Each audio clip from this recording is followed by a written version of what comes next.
First pick ng kalaban Ranger, second and third pick dalawang mage tapos may naglela pa. Kaya akala ng ating bida free star na yun, ngunit nagbago ang lahat dahil ang nakalaban nila ay mga palong-palo. Tapos yun naging kampi pa ng ating bida ay parang kalaban dahil inaagawan siya nito ng blue buff. Maso na ako, gago! Makikita natin sa larong ito na ginagawa ng ating bida ang lahat upang makalamang sa laban. Kaya kahit mag-isa nilalabanan pero niya ang mga masasamang loob.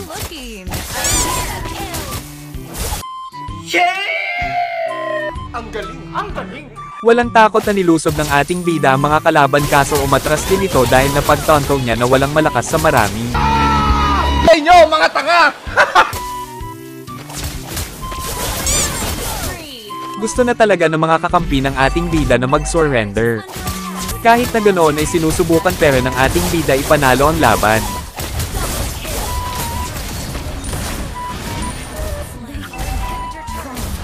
Pero ganoon talaga ang buhay, kahit na anong gawin mo pag gusto na niyang sumuko wala kang magagawa kahit na ipagpilitan mo pa.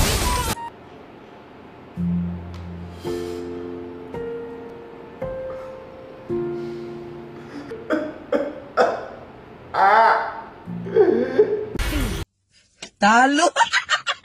Next game sisiguraduhin na daw ng ating bida na mananalo na ang kabutihan laban sa kasamaan. Mabilis na nagtungo sa farm ng kalaban kahit na mag-isa ang ating bida. Natugis niya dito si Boy Hiwa ngunit may backup itong tikbalang at pinagtataga ang ating bida.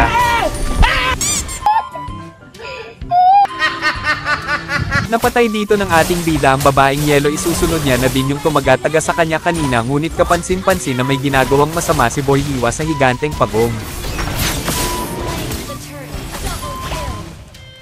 Dahil nakuha nila ang basbas ng higanteng pagong agad tayo dumalaw sa ibabang bahagi ng mapa.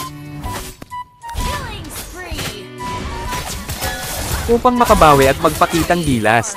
Sheesh! Gago! Matapos makapagpagong agad na nagtungo ang ating bida sa itaas na bahagi ng mapa. Upang makapagpakitang gilas ulit.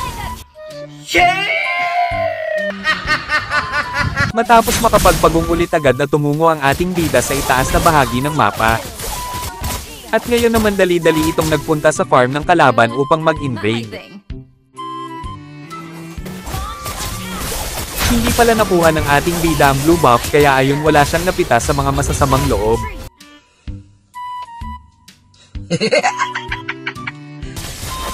Matapos makapag-lordy, susubukan lang sana ng ating bida na pitasin ang isa sa mga masasama ngunit nagulat ito kay Boy Hiwa biglang sumulpot sa talahiban. Mang KS lang sana ang ating bida. Kaso wag na lang daw pala. Habang kinukuha ang blue buff may mga baliw na ng gulo sa ating bida kaya pinagbigyan niya ang mga ito. Kala nyo ano pala yung sa akin, bobo?